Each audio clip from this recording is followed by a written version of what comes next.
Shopir akalarimiz ham reyslarini tugatishib oldi, xohlasa hozir uchib ketadi. Sizlarga bir ikkita savol bor.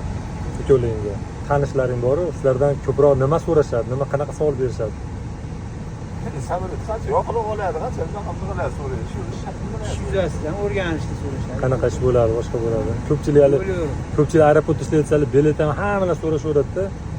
Kasblaringda eng qiyin joyi qaysi? Sizlarga qiynaladigan joylari. Qiyin joyimiz juda ko'p. Xavfsizlikni hisobga olib, Reys paytida mas'uliyat bilan qilish kerak.